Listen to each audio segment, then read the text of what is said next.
নমস্কাৰ চাই আছে ডিবি নিউজ ষ্টুডিঅ'ত মই নৱজ্যোতি কলিতা অসম ৰাজ্যিক বিজেপিৰ সভাপতি দিলীপ শইকীয়াৰ প্ৰথম প্ৰতিক্ৰিয়া ল'বলৈ চেষ্টা কৰিম ইতিমধ্যে উজনিৰ পৰা নামনিলৈকে বিভিন্ন প্ৰান্তৰ আমাৰ সতীৰ্থসকলৰ সৈতে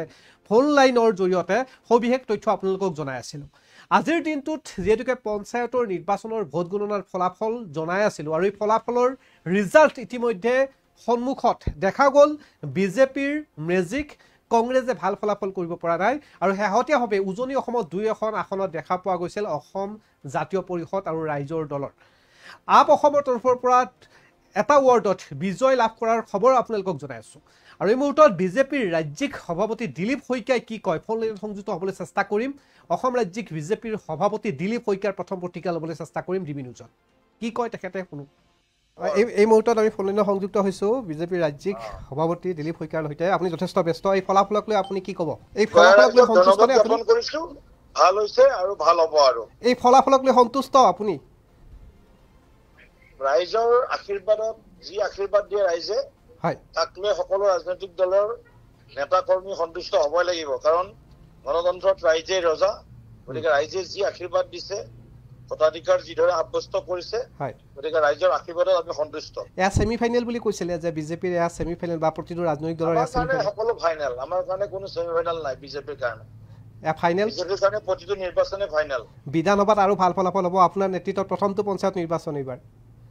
হয় হয় মোৰ নেতৃত্ব নহয় এইটো আমাৰ সামূহিক নেতৃত্ব ভাৰতীয় জনতা পাৰ্টিৰ হয়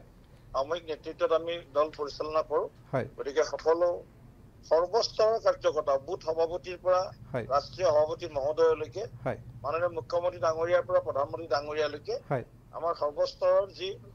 আমাৰ সৰ্বোচ্চ নেতৃত্ব দলৰ NDA তামাম যি আমাৰ কাৰ্যকৰ্তা নেতৃত্ব আছে সকলোৰে সমান প্ৰচেষ্টাত আৰু সমান সক্ৰিয়তাৰে ৰাইজৰ ওচৰত আমি যিধৰণে গৈছিলোঁ ৰাইজে যিধৰণে আমাক সঁহাৰি দিছিল আৰু ৰাইজৰ হৈ যিধৰণে আমি বিগত সময়ত কাম কৰিছোঁ তাতকৈ আমাৰ দায়িত্ব বাঢ়িল এতিয়া তাতকৈ বেছি কাম আগন্তুক দিনত গাঁৱৰ ৰাইজৰ হৈ কৰিব লাগিব নিশ্চয়কৈ আৰু এই বৰ্তমান সময়ত ভাৰত আৰু পাকিস্তানৰ মাজত এটা যুদ্ধ বা এনেধৰণৰ পৰিৱেশ হৈ আছে যাৰ বাবে আপোনালোকে আহ্বান জনাইছিলে আৰু সেয়া আহ্বানৰ প্ৰতি আপোনালোকে কোনো ধৰণৰ উৎসৱমুখৰ পৰিৱেশ সৃষ্টি কৰা নাই সেয়াও আমি দেখিবলৈ পাইছোঁ এয়া আছিলে ধন্যবাদ জ্ঞাপন কৰিছোঁ এয়া আছিলে বিজেপিৰ ৰাজ্যিক সভাপতি এয়া আছিলে সাংসদ তথা বিজেপিৰ ৰাজ্যিক সভাপতি দিলীপ শইকীয়া তেখেতে উল্লেখ কৰিছে যে এই নিৰ্বাচনৰ এই ফলাফল সামগ্ৰিকভাৱে তৃণমূল পৰ্যায়ৰ প্ৰতিজন সদস্যৰ পৰা আৰম্ভ কৰি বিষয়ববীয়ালৈকে যোৱা বুলি কৈছে মই সুধিছিলোঁ যে এয়া ছেমি ফাইনেল নেকি কৈছে যে প্ৰতিটো নিৰ্বাচনে বিজেপিৰ বাবে ফাইনেল প্ৰতিটো নিৰ্বাচন বিজেপিৰ বাবে ফাইনেল বুলি উল্লেখ কৰিছে আৰু শেহতীয়াভাৱে দেখা পোৱা গৈছিল এই পঞ্চায়ত নিৰ্বাচনৰ বিজেপিৰ শীৰ্ষ পৰ্যায়ৰ নেতা কৰ্মীৰ পৰা আৰম্ভ কৰি তৃণমূল পৰ্যায়ৰ নেতালৈকে বা ব্যক্তিলৈকে নিৰ্বাচনত নামি পৰা যাৰ ফলস্বৰূপে এতিয়া ফলাফল দেখা পোৱা গৈছে আজিৰ দিনটোত যি ফলাফল দেখা পোৱা গৈছে ইয়াৰ গৰিষ্ঠ সংখ্যক ফলাফলেই লাভ কৰিছে জিলা পৰিষদত বিজেপি অৰ্থাৎ শাসকীয় দলে আৰু